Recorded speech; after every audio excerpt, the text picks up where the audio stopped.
Have you ever wondered what stops a skyscraper from just folding in half? Well, it all comes down to a single property that literally holds our entire world together: stiffness. And today, we're going to peel back the curtain on the hidden science that not only keeps buildings standing, but also explains why the giants from movies and myths could never, ever actually exist. So let's just start with a really fun puzzle. Think about an ant. It can lift things way, way heavier than itself, right? But what if you took that same ant and scaled it up to the size of a building? You might think it'd be super strong, but actually it would just collapse into a pile of goo. Why is that? The answer is going to completely change how you look at the world, I promise. You know, the great astronomer Galileo was one of the first people to really wrap his head around this problem. He figured out that when you make something bigger, its strength doesn't keep up with its weight. See, an object's strength comes from its cross-sectional area, which grows by the square of its size, but its weight, which comes from its volume, grows by the cube. So as you get bigger, your weight just skyrockets way faster than your strength can handle. It turns out giants are just a recipe for structural failure. Okay, so if just scaling things up is a complete disaster, how in the world do we build massive things that actually work, like jumbo jets or giant bridges? Well, engineers had to solve this scaling problem, and to do that, they needed to create a kind of universal language to talk about how materials behave no matter how big or small they are. And the very first word in this new language is stress. Now, stress isn't just about how hard you're pulling on something. It's about how that force is spread out over an area. By thinking in terms of force per area, we can finally compare apples to apples. We can talk about the load on a tiny little screw and the load on a massive concrete pillar using the exact same terms. It's a total game changer. So how do we measure this? Well, engineers use something called a tension test. It's pretty straightforward, actually. You take a sample of a material, you measure its cross-sectional area, we'll call that A, and then you pull on it with a very specific amount of force, which we'll call P.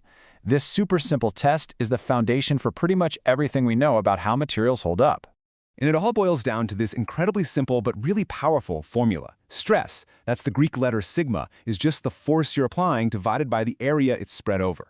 This one idea right here is the absolute key to building things that don't fall apart. So you apply a stress to a material. What happens? It reacts, right? It stretches, it deforms, and that brings us to the second word in our language: strain. Strain is just a way of measuring how much that material actually stretches, but relative to how big it was to begin with. The formula for strain, that's epsilon, is just the change in its length divided by its original length.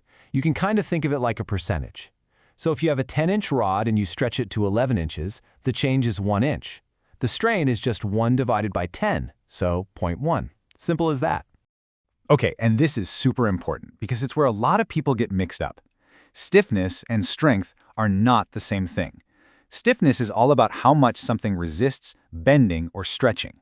Strength is about how much it resists breaking. Think about it. A dinner plate is really stiff. It doesn't bend, right? But it's not very strong. Drop it and it shatters. A climbing rope, on the other hand, isn't stiff at all, but it is incredibly strong. They're two totally different properties. All right, so we have stress. That's the force we're putting in, and we have strain. That's how much the material stretches out. So what happens when we put these two ideas together? Well, this is where we find a kind of magic number that tells us the true story of a material's stiffness.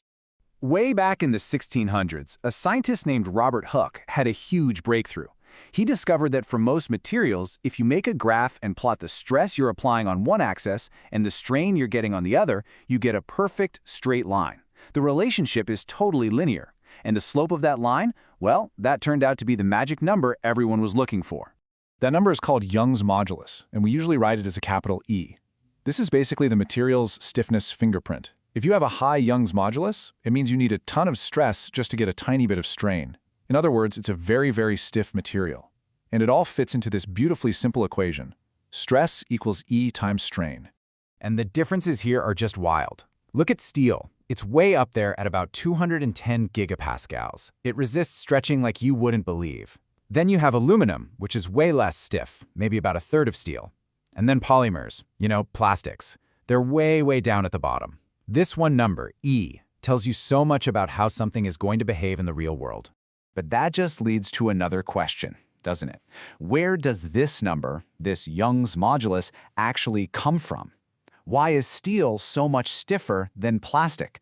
Well, to find the real answer, we have to zoom in. I mean, way, way, way in, all the way down to the atomic level. Because when you get right down to it, the chemical bonds that hold atoms together act just like tiny, invisible springs. So when you pull on a steel bar, what you're really doing is stretching trillions and trillions of these little atomic bonds between iron atoms. The stiffness that we can feel and measure is nothing more than the combined resistance of all those tiny springs being pulled apart. Now we can actually map out the energy that's stored in these atomic bonds. What you're looking at here is a bond energy curve. It basically plots the energy between two atoms as you pull them apart or push them together. And you see that dip at the bottom? That's the sweet spot.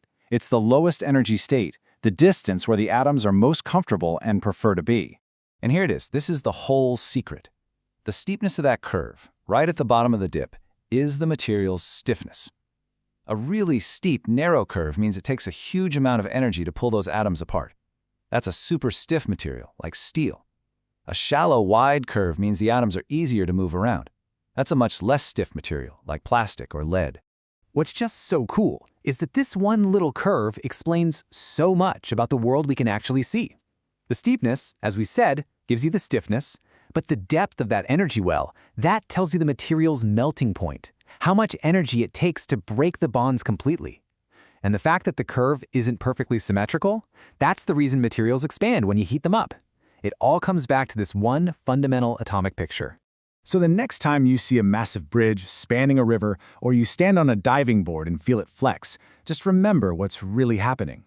You're witnessing the collective effort of trillions upon trillions of tiny atomic springs, all governed by that invisible energy curve.